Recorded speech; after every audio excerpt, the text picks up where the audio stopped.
Gotta love that Karen. She's feisty. Hi, everybody. Welcome to the launch party. Oh, my goodness. I know. Are you ready? Are you ready, Ed? I am now.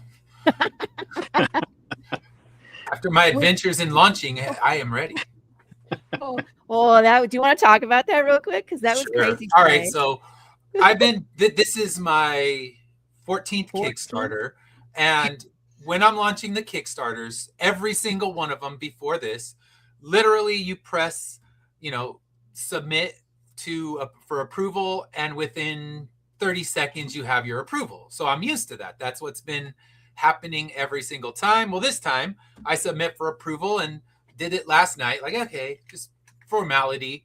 And it says, oh, we'll have you approved by July 7th. So with a launch show today, that's not great news. So luckily I was able to email a few people and they kind of streamlined me and pushed mine through faster. So thank you to the people at Kickstarter for actually making a quick review of the project and letting me launch today, because it looked grim for a minute, because I was not used to it. I'll be ready now. I mean, the next time this happens, if this happens again, it's all on me, because then it's like, all right, you learned your lesson, dummy. Don't do it again. Right. It's just like it's a transition period when they kind of changed the whole process for approvals. And so same thing, like I'm so used to it being auto approved because we've done so many Kickstarters, right? Yeah. And so when they were like, we'll get you it said 2 to 3 days, and it took a week. It took a whole week to get a response. And then I actually got a deny. They were like, sorry, your campaign has too much graphic violence, and that it was specifically one image that they zoned in on it, and it was in my video for about 1 second. And it was, so I was like, this has to be an actual person that's looking at these things in order to see that. You know what I mean? Yeah, it's not AI at that point. No, I know. So yeah, I had to take off a couple of the images because it was Matt Knowles who got me the emails to contact people, and he said, make sure if you have anything with blood, you get it out of there, because if they're going to streamline the approval, they're not going to have a back and forth. It's like it's got to be good from their first look at it, or you're not getting it. So luckily, I was warned by you. I was warned by him. So it is a very clean, blood-free for the first time. No severed heads. Well, kind of. That's it, though. I was worried about the heads on the pole where they're all the heads on the spikes are gone. I got rid of them. Did I? I don't know. Maybe I didn't. But hey, they approved it, so you're through. That's all that matters. Yeah.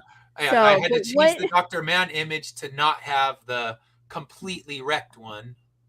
Yeah. So, I was like, how to explain a zombie world that's not really zombies, you know what I mean, without having graphic. I don't know. It was just like, how do I do this? So had to get creative, which I think we did. So we're going to talk about my campaign super fast, and then I'm going to push the launch button pretty much right away, because I know all of you are here for these sad pancakes. Let's go. I know he's super cute, and you're here for these. So awesome. I just wanted to show you super fast that there is a place to get, so a note about exclusives. There are some in tiers and there are a few in add-ons. Okay. So if you just want the item, head to the tier. Like if you just want the sad pancake and you don't want all the other stuff, head to that tier and get that one. There's more there. So I think there's 5 of these. I think there's 3 in the tiers and like 2 in the add-ons. And so when you're looking at some of these stuff where like there's 10, there's like 7 in the tiers and then there's 3 in the add-ons. You see what I'm saying? But I did make some available in the add-ons. So that way, if you want a couple, got to get in there quick, but you can get them. All right. So, and again, the green eggs and ham, there's 2 of these guys, and it's the pig. Of course, we named him Kevin Bacon. And then this green chicken, who has not been named yet. So, but I think that would be fun to do a poll during campaign, is to name the chicken. So green eggs and ham, that one's available. Again, here's the sad pancake. Now, if you backed all the things and you're like, I really don't need a trade, Laurie, I have a tier that's called I'm just here for the merch. So if you just want a t-shirt, if you just want to restock your hot sauce, here you go. It's $1. You can add on physical add-ons as much as you like. And then there you go. So I made that also available. That's new. We've never done that before. So other than that, it's all pretty much your standard stuff.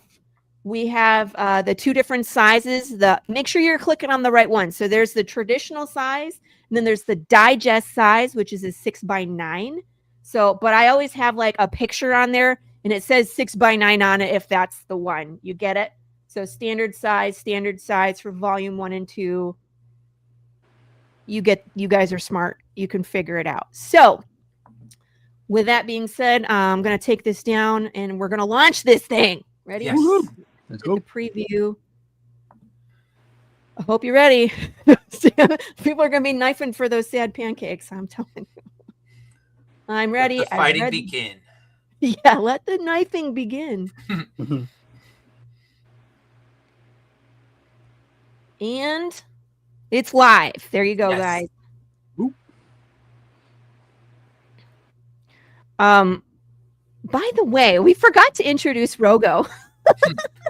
Hello. Who is here. He's a very talented artist. He's also live on Kickstarter right now, so we're going to touch on his campaign. But just so you know, Rogo is here. He has done some collaborative work between Ed's characters and my characters, which is super cool. So we're going to see that, and he's going to do some live drawing with us. He just is a cool guy and wants to hang out and have shenanigans with us. So we're going to allow. And he's got a good campaign going too that we'll have to talk about. Yeah, of course we are. Like I'm ready. I'm backing because he's been talking about it for a while. So I've been ready for months, and now it's here. I know. I was a day one backer. We need more good horror stories. That's all I can say. Yes. Awesome. I'm gonna go ahead and play. I'm Laurie Calcaterra is already lined up. I'm gonna play my video real quick because there's shenanigans in there for you guys to enjoy, and then we'll go. Hi there. I'm Laurie Calcaterra, writer creator of Path of the Pale Rider. Welcome to Trade Paperback Volume Number 2. I can't barely stand it. Hey there. Did you say there? Because I'm right here in the.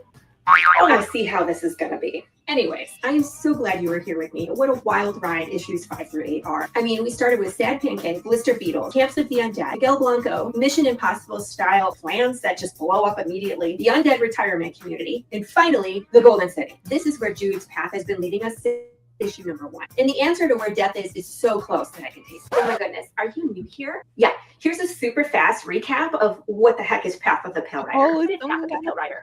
Oh yeah, Path of the Pale Rider is a Western apocalypse comic book series where death is broken. We're following a cowboy through the wasteland as he sifts through conspiracy theories trying to figure out what the heck happened. We don't have flesh-craving zombies. We have people who soul deeply when their body died and their mind slowly rots. There's no magic bullet to the brain. There's no escape. You feel pain. You decompose. You lose your humanity. And by the way, this affects people, animals, insects, fish. So do you have like 5,000 questions about how this world works? So does everybody else. Is that quick enough for you? So in this campaign, we're taking issues 5 through 8 and we're turning it into a trade paperback. It's going to be 148 pages. We have 2 sizes available. We have this traditional size, looks like this, and then we also have a cute small size digest size, which is 6x9. Is there a catch-up tier? Why, of course there is, silly. In addition to books, you know me, I love merch. There's going to be Sad Pancake plushies. We're going to add to the Undead Petting Zoo. Handmade mini book. Of course, we have hot sauce. Thanks to a certain someone whose initials are BS, we're going to have a Jude St. Clair body pillow cover. Okay, let's talk bonus material. What else is going to be in this book? We have an incredible fan art section. We have more journal entries by Jude St. Clair that are really meaty. See, you say meaty, and I know meat because I am a bear, and I just... Don't miss out on what Jude has to say about Dwayne Fink, Miguel Blanco, Gold, and so much more. Ow. We have the variant art gallery in the back of the book. So all those beautiful variant covers from previous issues are all in the back collected for you to enjoy. And there is a completely original story written by David Howard based in Path of the Pale Rider world. Never seen anything like this. It's super cool to let other people play in the Path scene. As always, thank you so much to our Path team. Gilbert Paradas on pencils and inks, Matt Chambers on colors. Sorry, and Matt. We would not be as polished as we are without our editor, Rachel Bullock. Thank you guys. And from myself and the Path team, thank you so much for supporting indie comics to start your path today. Thank you for bearing with us. Oh, that's it.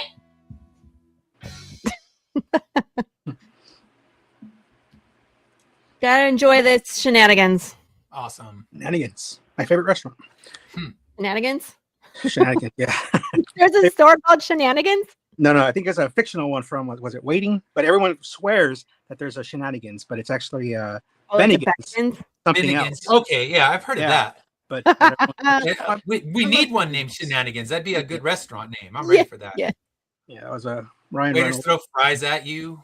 Yeah. It'd be a good time. Don't they do that at a place? It's called like Dick's Resort or something. They just Something make like fun of you and like dump your food on the I've heard table. about and... that. Yeah, they're Yeah. horrible on purpose. Thank you guys. Thank you everybody who's showing up early. I love you. So as I just want to give you a quick peek. This is what trade's going to look like. Oh, there you go. Chris has been there. Everybody who is a returning backer, you qualify for this scratch and sniff sticker. You get a Flapjack the Undead Cat, which I don't understand why he's so stinking cute, but look how cute this cat is. It's like our rotting avocado from the last campaign. It's just cute. It shouldn't be. It should be gross, but yeah, it should be. Like intestines are out. Disgusting. But we love them. So everybody's getting one of these. There's a ton of bonus material, as you heard me talk about very quickly in the video. But like the fan art section, you guys, I'm blown away by whenever someone takes the time to draw these characters of mine and to share them. Oh my gosh. Cameron. What? Oh, a special heart and the zip-up hoodie and the metal trading card. Wow. Well, you'll get the metal trading card when you back Ed's campaign. This one. Oh, no, you're talking about the one with Carissa. I haven't even gotten that far yet. That's what you got. I misunderstood. There's another metal trading card, but I didn't explain what it is yet. So again, I just want to point out some of these things. This is a handmade book by me. Like I print the paper, I cut the paper, I sew the paper, I glue it together. I craft the hardcover. You get to pick out the colors for your cover yourself. And then, so I've made a bunch of these for the first campaign. They turned out really nice. So of course we got to see these. These are all made by my friend Eric Voorhees, who goes by Zombie 13, who also shares my dark sense of humor. So definitely get your hands on some, these two. We're going to continue to build. So far, there's the Sad Pancake, which I have one right here, which is super cute. I mean, like, they're so cute, you guys. And like, they're really well made. Make myself big for a second. Look, I mean, he's got all the meaty bits. As he needs. So cute. And this one is technically the saddest pancake because my dog chewed him up. Oh boy. He lost 2 of his legs. And I gathered the pieces and I sent it back to Eric and he put them back together. So thank you, Zombie. Hey, Sam. Thank you. Here's the sad pancakes, which I'm sure are already all gone. We'll have to look. Hot sauce. Now, if you are not familiar with some of the add-ons that you can get, we premiered a poker box. So we've been doing poker cards as like backer number at bonuses like stretch goals. And thank you, George. Love you guys. And so you can get a box for your poker cards. We have about 13 cards already, and so we're going to unlock more this time. You might as well just get a box. We have the Slaughterville POTPR crossover. This is an RPG game. So if you play Dungeons and Dragons, you can play Path of the Pale Rider. It is it's a trip. You can run into Big James. Dash is the only one who was able to survive Big James. It went almost exactly like the first issue with Jude St. Clair, if you know what happens in that one. You can scentify your cover. I have scented patches. We can add that into your book. So you can have a book that smells like the Old West. Hey, Dustin, how are you? How does the Old West smell? Armpit? Like patchouli and leather? No, I think it's sandalwood and leather is what it smells like. It's actually that's the scent they gave you? Yeah, that's the scent I got. So I'm thinking, all right, I'm thinking like leather and body odor. Yeah. Everybody always tempts me to like pick the most disgusting scents whenever we do these scratch and sniff stickers. So I promise you, I try not to gross you out until I do. Yeah. The Choose Your Own Path is always available. Again, that's another way that you can interact with this world. This is a completely different story than what's in the book. And so you put on the hat and boots, you walk around the Old West, and you get to see how long you survive. It's not long. But you can just like go back and try again. We have this new zipper hoodie. This is the brand new shirt hoodie merch. So you can look through this GIF. We have all the t-shirts available. And then, of course, we have the zipper hoodie. Like a horse barn? The West. Yeah, that horse barn outhouse. That's all right. There you go. Hay and human waste. All right, something like that. Hi, Kevin. How are you? Glad you got some work done yesterday. So just a reminder, stretch goals. We got poker cards. Every 50 backers, we're going to flip a card. I'm hoping we can flip at least a couple. And that way we can continue building our poker deck. We still got cards to go. You got your pretty typical stretch goals from me. First thing is always a PDF bundle. And then we have a Lola print. And this is done by Jared Lockhart himself. I just love how she turned out, man. She's such an interesting character. Of course, we have the slice and dice. We're going to do some more hard candy, foil stickers, acrylic bookmarks, Golden City poker chips. There you go. Let me fast forward. Here's our lovely team. Love them all. And then here's where the collaboration starts. So Carissa Grant, she launched Monday for her Western hardcover book. So if you love Westerns, here you go. This is an opportunity. And she also has a ton of cryptids in her story. So we did a crossover print. So if you back on a physical tier for the two of us, so Worthy Chaos, Devastation, and Path of the Pale Rider, you get a free print of Big James, Sad Pancake, and this little guy that's crying, he's a squonk. And if you don't know what those are, you should Google it. It's pretty funny. There is an opportunity to purchase a metal card of this in the add-on. So that's what Cameron was talking about. I forgot that we added that last minute. So you can get this if you just want to purchase it. Here is Sam Vera. He's launching on the 9th.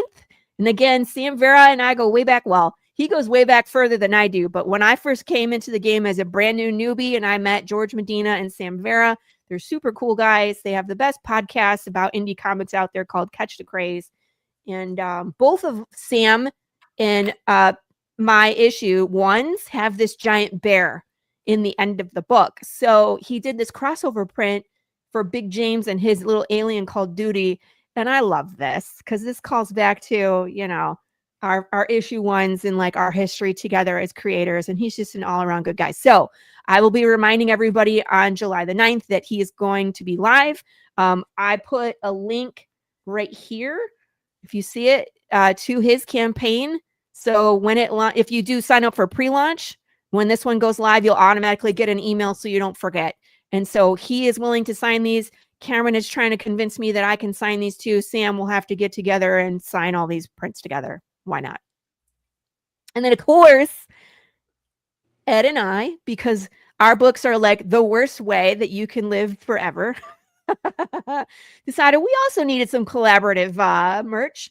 So swag, merch you buy, swag we give you for free. And so we love these two-sided metal cards. So you're going to get this gorgeous metal card with some bad ladies on them. Yes. You got to say the line though. What is it? Bitch, please. Oh yeah, that's what Ari would say. No, this is an Ari, but she's met Tristessa, and I believe she said "fuck you, witch." Was her line for her? There you go.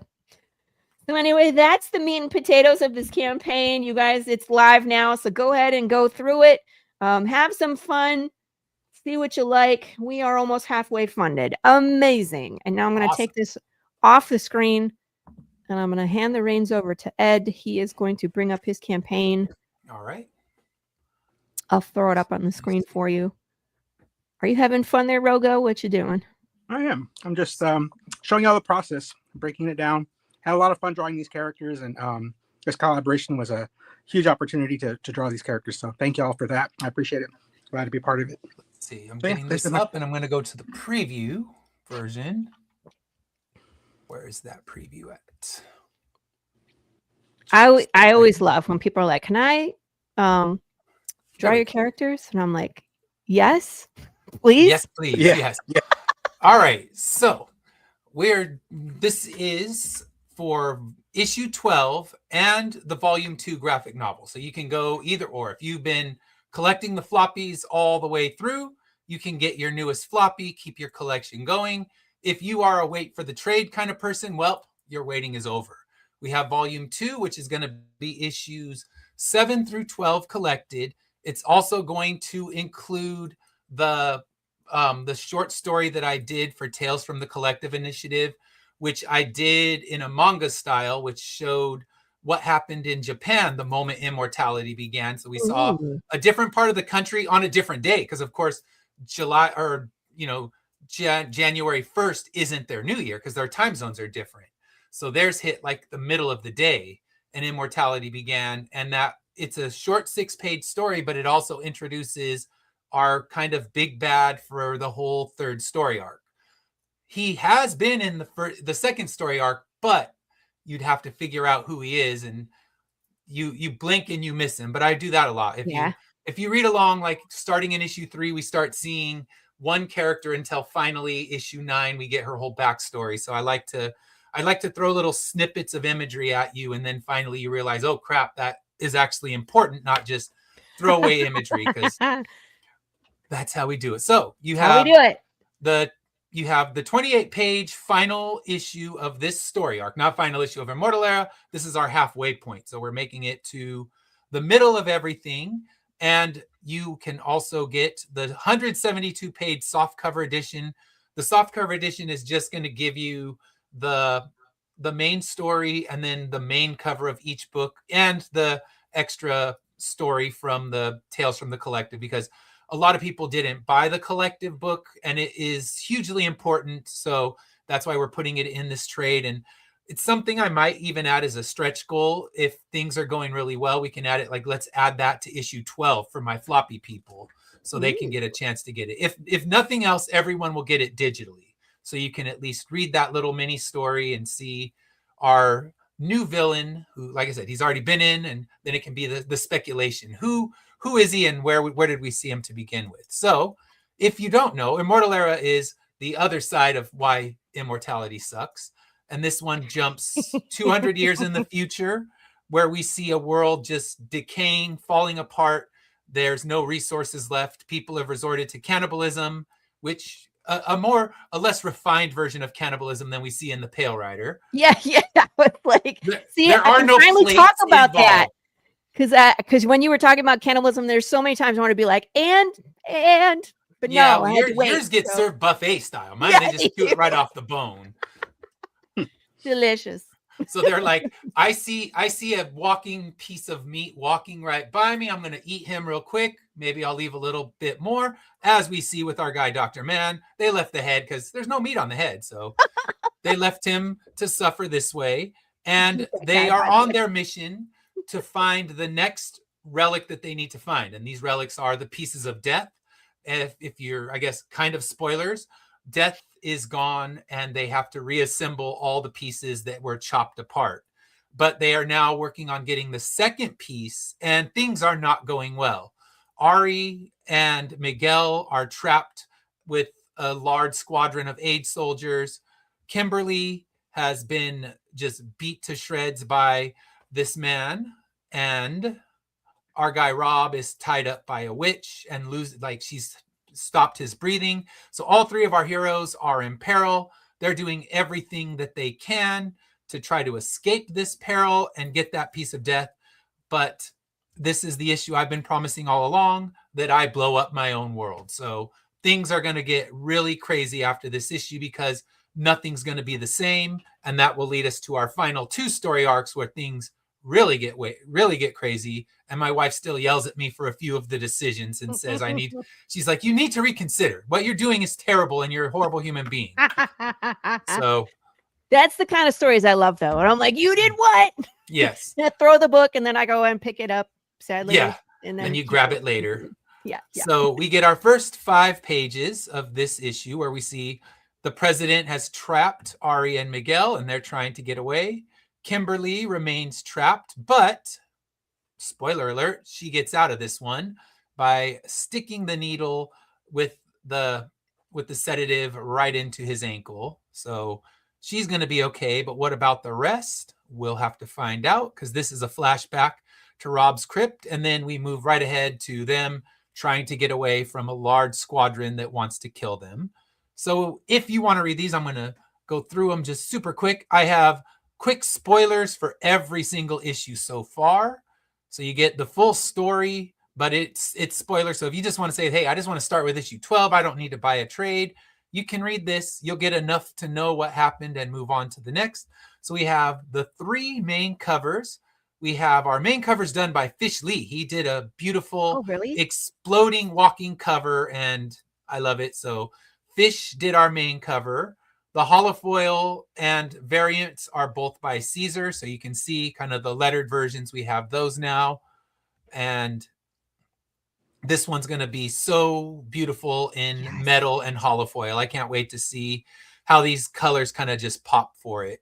And then we have our variant cover, which if you read one of my other titles, Corruptor, this is a matching cover to one of the Corruptor covers where you see a demon and an angel standing above our main character, and they did it with Kimberly and Ari and Miguel. So we did a companion piece to the Corruptor 2 cover. And then, of course, 2 different trades. Hardcover, which is the brown one that shows Ari in Hope Village, and then our softcover trade with the headquarters behind them, and we can see what it looks like when it's lettered. So yeah, they're going to be great. I can't wait to see these and put them together. And then, of course, different add-ons. I just got a new batch of CGCs in, I think, last week. So they showed up. We have a couple 9.9s in there, and I have a couple of CGC collectors that's what they're hunting for. We have different shirts. What you see here is not everything I have. I think I have about 13 different designs. So if you have a specific issue you want a cover of, we have it. And Laurie helped me put this one together. That is for our new trade. It should make a really nice shirt. We still have a few water bottles. The Ari Chibi stickers are always popular.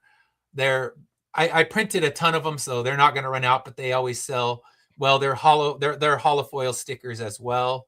And then we have the Garbage Pail Kids cover, and then we have our team, same team as always, and then different stretch goals.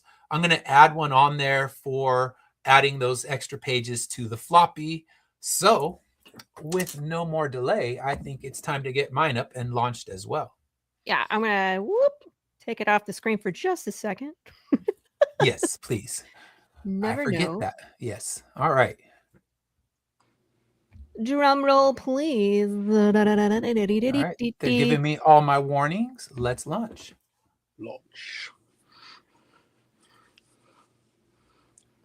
Okay. There it is. Yeah. It is live. Here we go. Right. So we are live.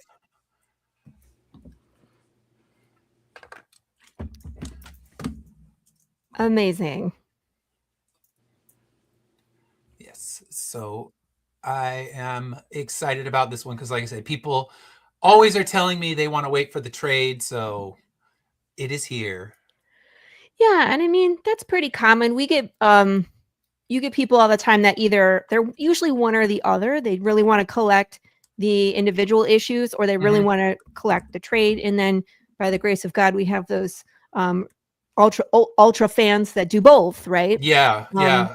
Those are the best. I mean, all of them are the best. Anyone who buys they're all anything great. Yeah, is the best. But I have a few that collect all the floppies and they want every single variant. And there's I'd say 5 or 6 people that are really wanting the first 3 issues variants, which are long gone and have been long gone. So it's, you know, it's one of those things where if you didn't grab those ones right away, you can't find them. I have a few that I'm trying to hunt down. Even I told them I'll search on eBay and everything. And then lots of people want first prints of issue 1. And oh gosh, all I can say is good do you luck because still we're on have our 5th those? printing.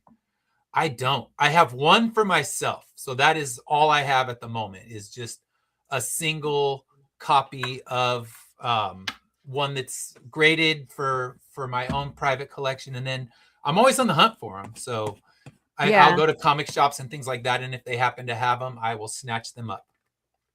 That's funny. You're But gonna I go have buy not your had, book back. I haven't had any yet. Yeah. I'm like, okay, I'll take that back. Right. I need it more than you do at that point. Boop, boop, boop. Let me see. Everybody is shopping. It usually takes a few minutes. Yeah. Yeah, I always hate that menu. Like, get rid of that. I know. And then how are you guys going to do the print, the piece, Ed? So, okay, yeah, we haven't talked about that. For the print, what we'll be doing is, like last time, anyone who backs in the first 48 hours for a physical copy of the book will get entered to win it. And then what I do is I just take all the backer numbers and I put them into a randomizer, and it spits out one person who wins the print. And then you sent it to them last time, so that was amazing.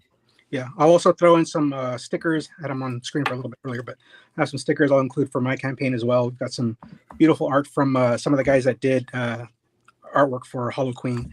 But yeah, I'll throw some of those in as well, just to say, hey, congratulations.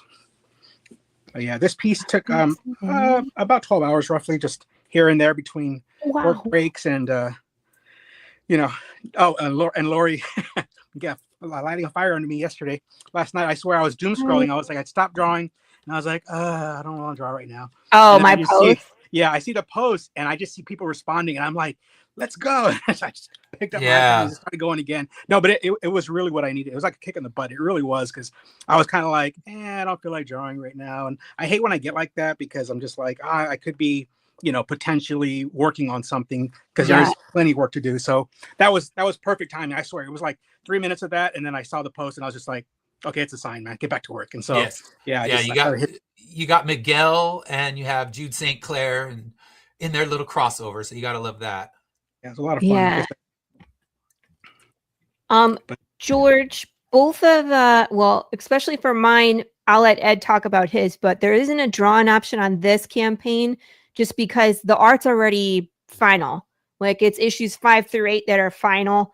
And then there's bonus material in the back, but there isn't really a draw-in tier for this. We'll bring draw-in tier back when we get to like another future issue of Path. And is that the same for you, pretty much, Ed? For me, actually, we could do a draw-in tier for this one, issue 13. We did. I tried it for issue 12, where you could choose to be a cannibal or be cannibalized. And issue 13 will still be seeing those cannibals. So I can add a draw-in tier if that's something you'd like. I didn't for this one because it's not something I've never sold a draw-in. But you know what? I will add it. Never yet. And I mean, I've already talked to the artist, letting him know that we're potentially going to do one. But like I said, you could choose to be cannibalized or the cannibal. It will be your choice. But I'm gonna. People would jump at that, didn't they? Do that? No one's jumped at that in the past, though. No, it's something I've tried multiple times and no one has taken me up. But I am going to put one in as an add-on right now. and it'll be the same. There you go. I mean, honestly, it'll be the same exact choices you had for issue 13, because yeah, some stuff's going to be going down at the end of issue 12. You'll see, but it really goes down in issue 13, and a couple characters that we got just briefly introduced to in issue, I believe it was 10, are becoming major players in the story. So yeah, if you see a character that gets more than, one panel of time, you know that they're going to become important later on down the line. Makes sense.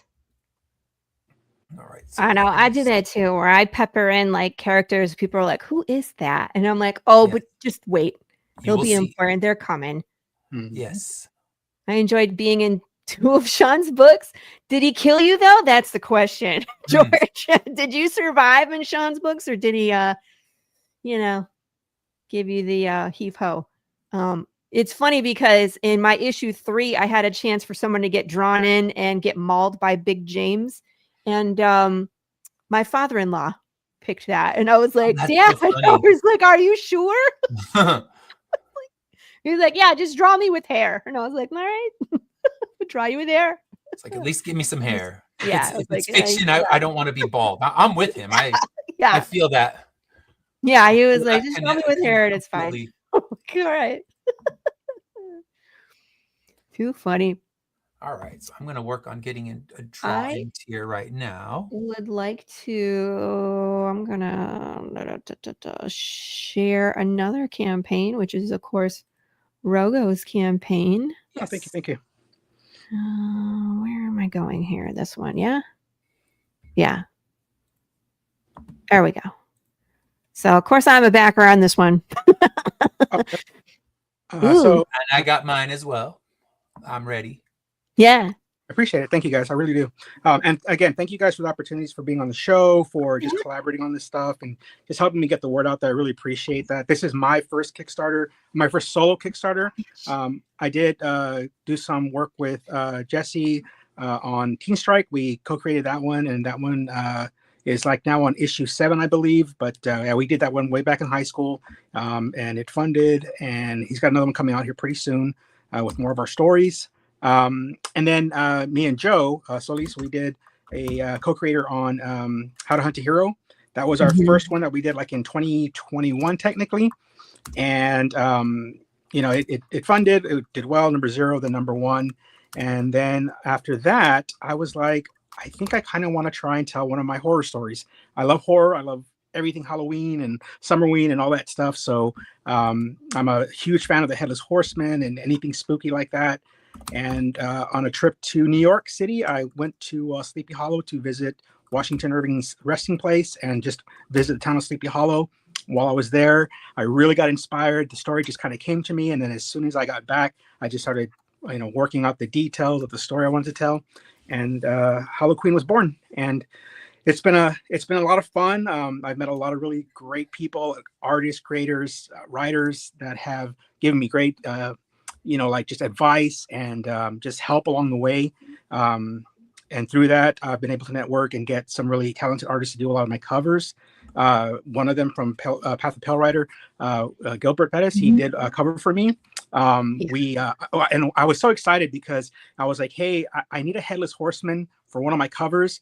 The one I wanted, I'd like to do, it's up to you, but I really like the story of the Headless Horseman here in Texas. There's one called El Vaquero. He's basically a cattle rustler that was beheaded, and he was tied to his horse, and he became our Headless Horseman here. Every culture has one. Every country, every culture has a Headless Horseman of some kind called a Dullahan. These are all different, they're kind of like fairy folk in a way. But they're in every lore. You'll see them in Viking lore, you'll see them in Celtic, you'll see them in our lore here in Texas, all of it. And so when we did that one, it was really neat because, he showed me his initial idea. And I was like, oh, that's really good. I was like, you know what? What if he needs a cutting weapon, an edged weapon, either a sword, an axe, something. And then I was like, and I like the lasso, but in the Dullahan, traditionally they carry a human spine whip that they use to actually lash. Yeah, they'll lash the eyes of anyone that looks at them that is not their target. And that's kind of punishment. Terrifying. Yeah. And I was like, let's do something with that. And then he came back and he added the machete and he added that spine lasso. And I was like, dude, that is perfect. That looks so good. So it was a lot of fun working with him on that project, on that cover. And yeah, pretty much all the others too. I mean, it's just been really great. Jesse introduced me to an artist from California, from San Diego Comic-Con. He met him there. He had some horror stuff out that was really strong, really good. And he got us, connected, got us in touch.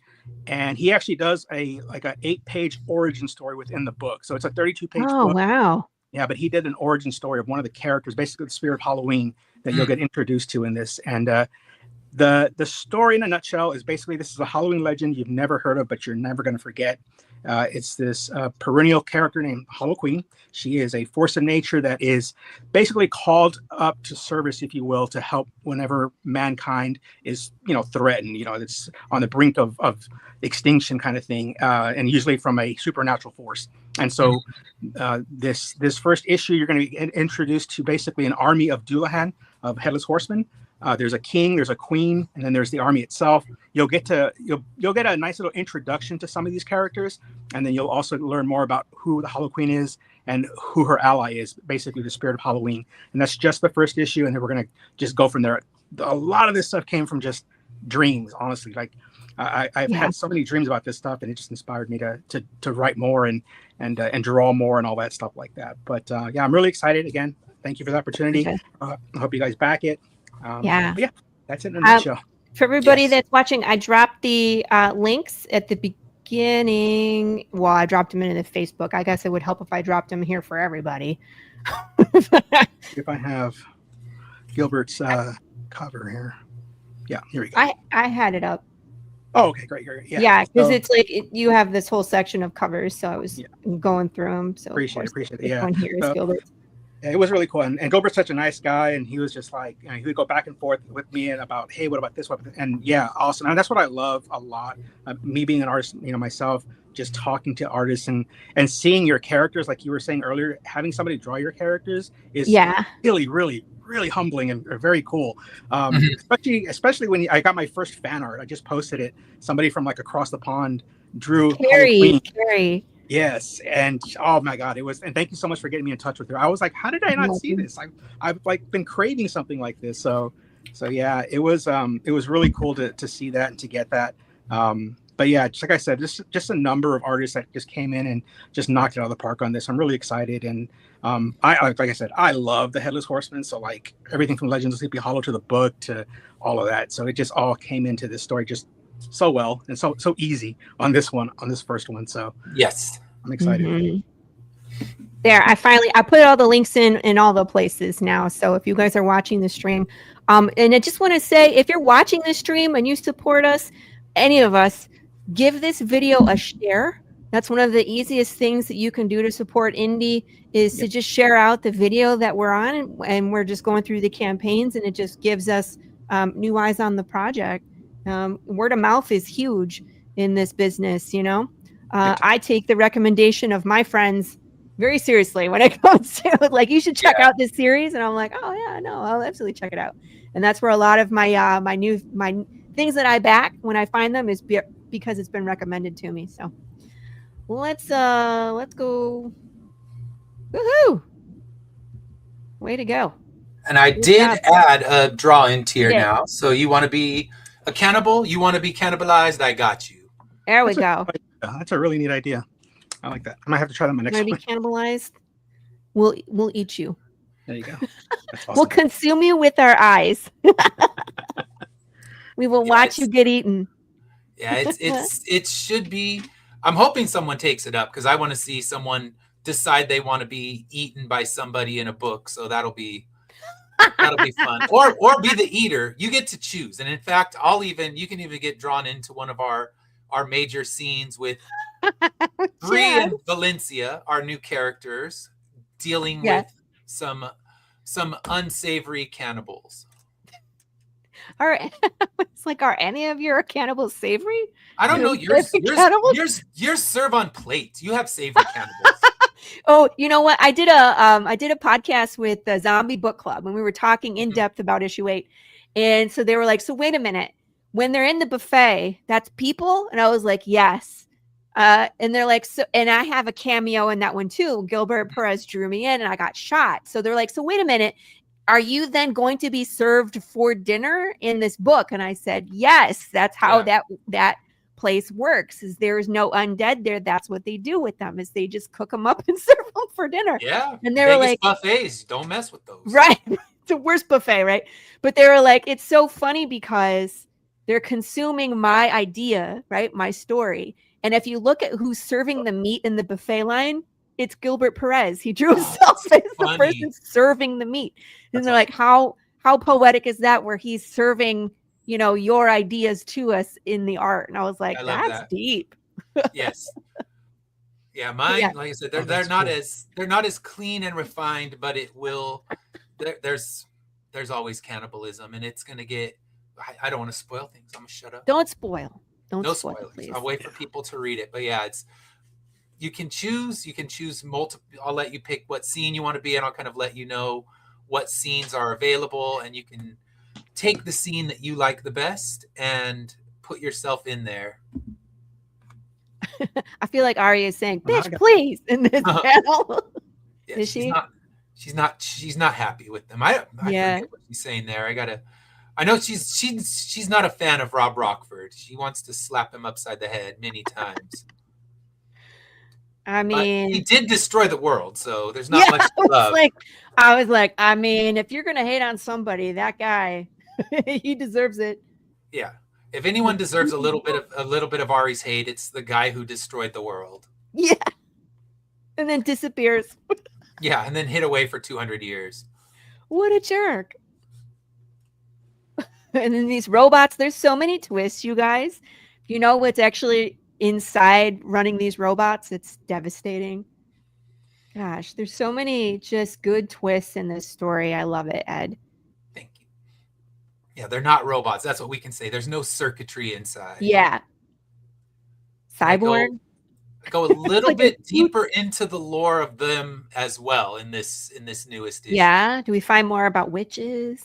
We do. We find a little bit more about the witches. It actually has a big overlap with Corruptor. So this is the first time the Corruptor universe is coming into the Immortal era universe. So it's one of those things I tell everybody, you don't need to read either. You don't need to read both to understand, but just little Easter eggs, and you can find out that one of the characters from Corruptor is not very pleased with the Coven for doing what they're trying to do to bring immortality in the world. Yeah. But I love how they're all kind of connected. You know what I mean?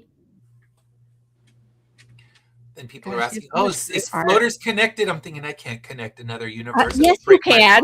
I can. You can, and then it's just like an unspoken lore kind of thing, you know? I actually have a little nod I'm going to have Dan do when we do Floaters 2 that'll connect it directly to Corruptor, which then connects it to Immortal Era.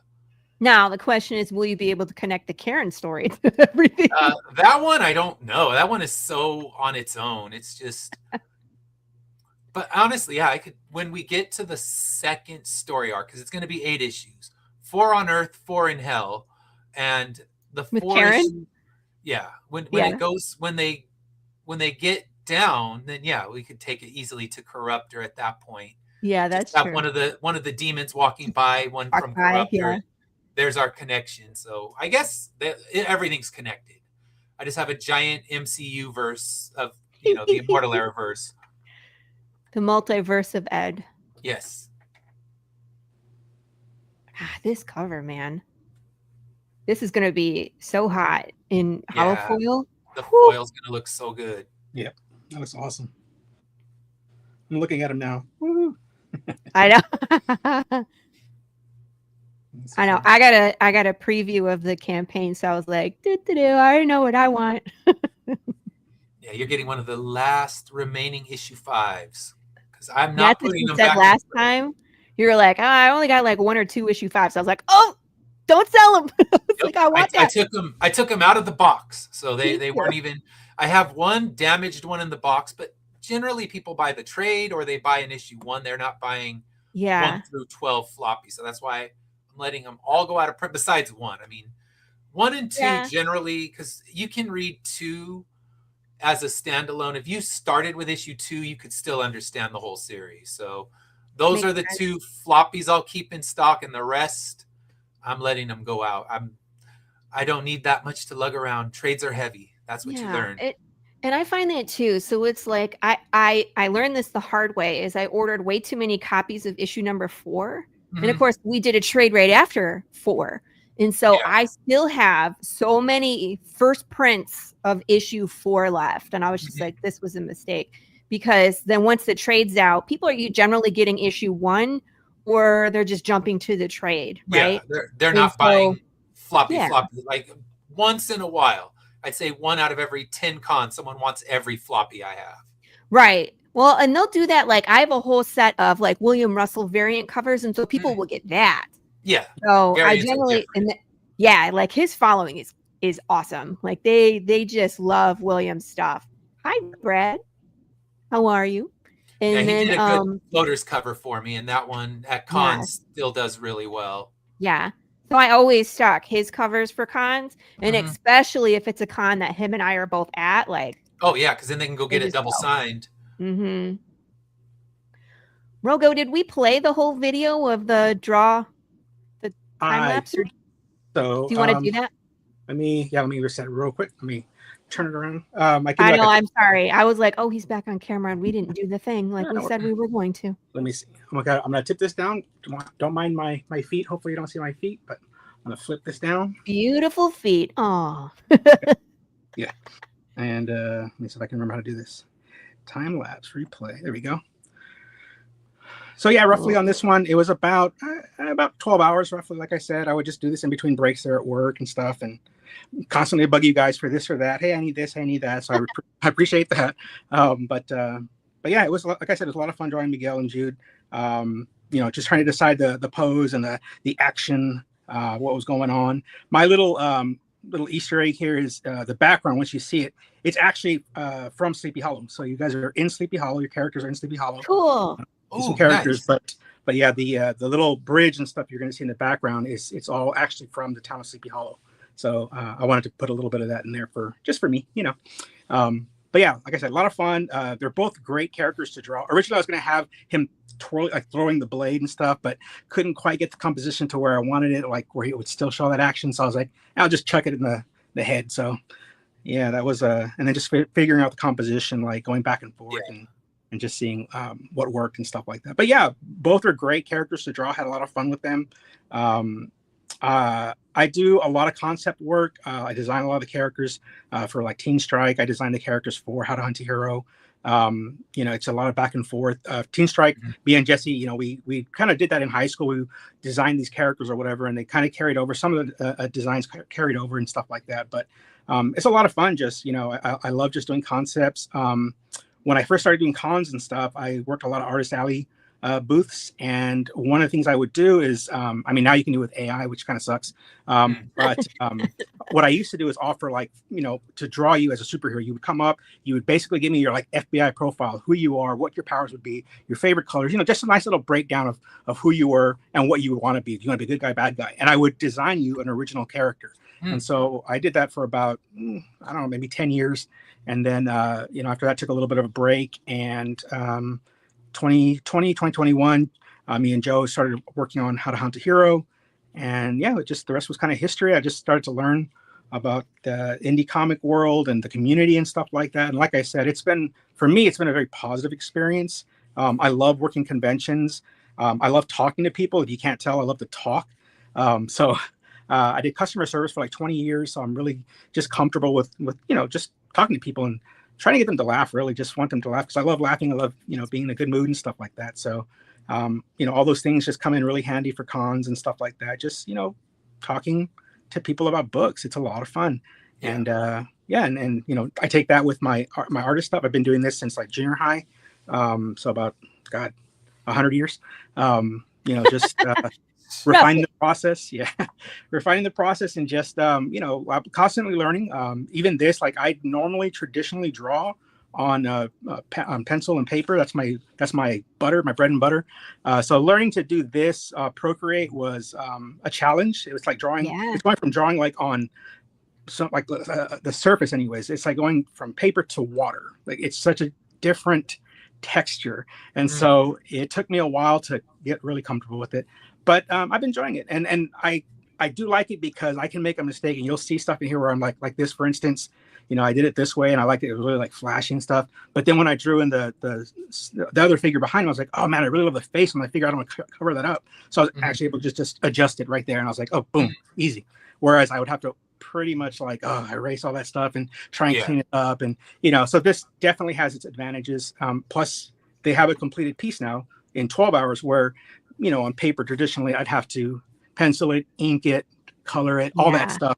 I can do that all right here. This is my studio now. So a little background on that. So I mean, it's been a lot of fun. These characters were great, just great to draw. I was just like, oh, this is gonna be a lot of fun. I love their accessories. The designs are fantastic. So they both lent a lot to, and uniquely, individually, each character was fun. I was like, oh, okay, what's this?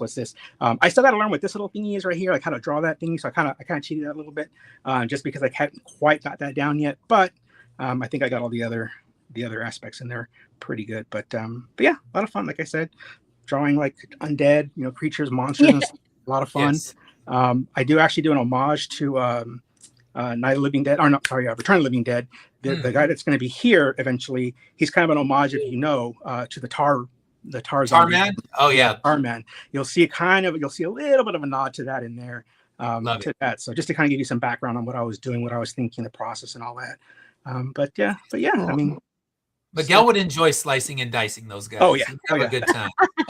He has to cut through metal in his world. So right. Flesh and bone, piece of cake. Yeah. Originally I had him cutting.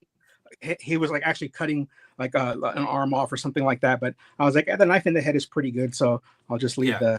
I had to show the swords. Yeah, I had to. He was like, back off! I already got insurance on my car. I don't need you.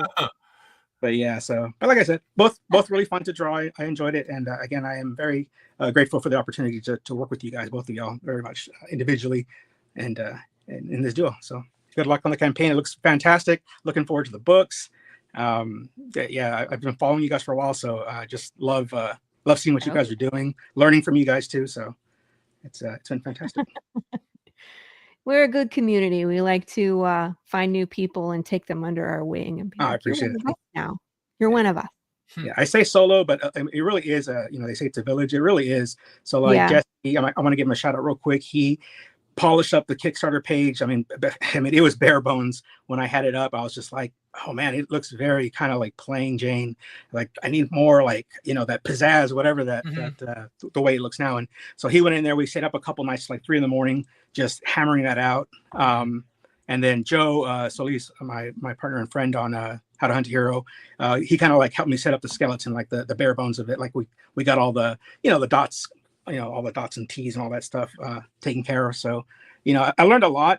There's a lot more to learn. I still have to actually do all the shipping and all that stuff, but I got a great support team there with Jesse and Joe. So I'm pretty confident in all that. So I was going to say, if you were going to pick any two guys to like, I'm going to do my very first campaign, will you kind of like teach me your ways, oh sensei? Right. Like those two guys are great. Yeah, so, they know what they're doing. Yeah. I got one of the books right here. Just got it in. Appreciate it. Thank you. Yeah, but it's been fun. And like I said, it's the hardest thing, I think, the biggest challenge with this book of this Kickstarter was doing it. Like just, and it's funny because we have a lot of people that will come up to us. The number one question we get is, hey, I want to start my own book. What do I need to do? How do I get started? And we even do like little what do you call those things? Like little panels about how to do that, because we get asked so much. But then actually doing it, like practice what you preach kind of thing, it was like, okay, now I got to do it, and I got to convince myself, hey, let's do this. And so it took a little bit convincing myself, talking back and forth to myself, and I was like, I really want to do this. So I'm really happy to see it fund and just the support that it's gotten. So so I appreciate it. Funded day one, and it was it just went so quick. I was so proud of you. You know what I mean? Because we had talked about it a couple of times, and it's always a trip to see things actually go live and to see people show up and support. Like it's just incredible. And so watching your campaign just go, it just made me so happy. So I appreciate it. Thank you so I'm much. so Yeah, and I was excited. like just checking my phone, like all like, oh my god, is it going? Is anybody doing anything yet? so Oh so my Yeah. gosh. very nerve Well, wracking. welcome to the refresh zone. Yeah. That's Right. you I go. was like, like, dude, we're in the it's, next couple days of I'm just gonna refresh. I'm Right. oh gonna my gosh. refresh. It's like watching paint dry on the Yes. wall, and sometimes the walls explode. Yep. So Yeah, Hilarious. it really is. So But no, it's been fun though. But thank you guys so much. I really appreciate it. Thank you. Thank you. we're gonna wrap it up here because there's a show gonna start right after us. It's ADHD Theater. We're gonna Yeah. start talking. I'm gonna go for an after party and hang out with these guys, and we're gonna talk about a couple movies. They're gonna talk about The Patriot, and I believe it's one of the Dawn of the Dead. Is it Dawn of the Dead? It's the one at the mall. Return of the Living Dead. Dustin, I'm that's messing it Return up. of the Living Dead. Yeah. Yeah, it's the. I think it's that one. Nice couch metaphor, Ed. Oh, I missed yes. it. That was the exploding walls. Yeah. Oh, sometimes the couches explode. No, sometimes the walls explode. You watch the paint dry, and sometimes your walls explode. Yeah. Yeah. The Kickstarter refresh mode. Here we are. We are in it. So, Yes. all yes, right, let's my come friends. back. Thank you for turning out day one to support indie comics. We love you for this. This is what we live for. Thank you for your sharing. Thank you for your support. And we out of here. Yes. Catch you on the flip side. Oh, tune in tomorrow morning for Ed's show. Yes. Right? We're going to talk about some 4th of July draft. We're drafting the movies. We're drafting the songs. We're drafting the food. So yes, join us tomorrow and come chime in. Tell us we're wrong. Tell us we're right. I'm making something completely on 4th of July, but we'll talk about that tomorrow. Oh. Spoilers. See how it's going to be controversial from the jump. Yes. Anyway, you can follow all of us here on Facebook. We're on Instagram. We're on YouTube. Just go search us up. We're available. And we'll catch you, like I said, on the flip side. Bye, everybody. Bye.